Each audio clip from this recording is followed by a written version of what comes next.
ಈಗ ಬೆಂಗಳೂರಿನ ಇತರೆ ಸುದ್ದಿಗಳನ್ನು ಫಟಾಫಟ್ ಅಂತ ನೋಡೋಣ ಜಸ್ಟ್ 5 ನಲ್ಲಿ.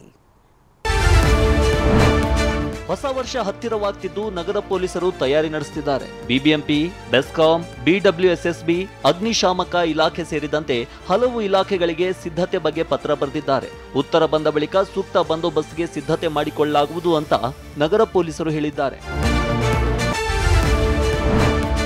ವಿಕ್ಟೋರಿಯಾ ಆಸ್ಪತ್ರೆಯ 11 ಅಂತಸ್ತಿನ ಕಟ್ಟಡ ಕೆಲಸ 4 ವರ್ಷವಾದರೂ ಕುಂಟುತ್ತಾ ಸಾಗ್ತಿದ್ದು ರೋಗಿಗಳು ಪರದಾಡ್ತಿದ್ದಾರೆ. 2021ರಲ್ಲೇ ಕಾಮಗಾರಿ ಮುಗಿಬೇಕು ಅಂತ ಗಡುವು ನೀಡಿದ್ರೂ ಇನ್ನೂ ಮುಗಿದಿಲ್ಲ. ಸದ್ಯ 70 ಐಸಿಯು ಹಾಸಿಗೆಗಳು ಮಾತ್ರ ಇದ್ದು ದಿನಕ್ಕೆ 500ಕ್ಕೂ ಹೆಚ್ಚು ರೋಗಿಗಳು ಬರ್ತಿದ್ದಾರೆ.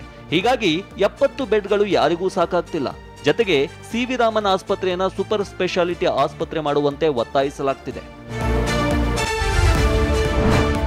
ರಾಜ್ಯದ 40 ಲಕ್ಷ ಖಾಸಗಿ ಚಾಲಕರಿಗೆ ಸರ್ಕಾರ ಗುಡ್ ನ್ಯೂಸ್ ಕೊಟ್ಟಿದೆ. ಆಟೋ, ಕ್ಯಾಬ್, ಬಸ್, ಲಾರಿ ಚಾಲಕರಿಗೆ ಇನ್ಮುಂದೆ ಉಚಿತ ಚಿಕಿತ್ಸೆ ಸಿಗಲಿದೆ. ಚಾಲಕ ಅಭಿವೃದ್ಧಿ ನಿಗಮ ಮಂಡಳಿಯಿಂದ ಚಾಲಕರಿಗೆ ಆರೋಗ್ಯ ಕಾರ್ಡ್ ನೀಡಲು ತೀರ್ಮಾನಿಸಲಾಗಿದೆ. ದೇಶದಲ್ಲಿ ಇದೇ ಮೊದಲ ಬಾರಿಗೆ ಇಂತಹ ಸೌಲಭ್ಯವನ್ನ ರಾಜ್ಯ ಸರ್ಕಾರ ನೀಡಲು ಮುಂದಾಗಿದೆ. ಇನ್ನು ಅಪಘಾತದಲ್ಲಿ ಚಾಲಕರು ಮೃತಪಟ್ಟರೆ 5 ಲಕ್ಷ ಪರಿಹಾರ ನೀಡಲಾಗುತ್ತೆ. ಮಕ್ಕಳ ಪ್ರಯಾಣಕ್ಕಂತಲೇ ಮೆಟ್ರೋ ರೈಡ್ ಕಿಡ್ಸ್ ಲಾಂಚ್ಗೆ ಸಿದ್ಧವಾಗಿದೆ. ಸ್ಟಾರ್ಟ್ಅಪ್ ಕಂಪನಿಯೊಂದು ಮೆಟ್ರೋ ರೈಡ್ ಕಿಡ್ಸ್ ಕ್ಯಾಬ್ ಲಾಂಚ್ಗೆ ಸಿದ್ಧವಾಗಿದೆ.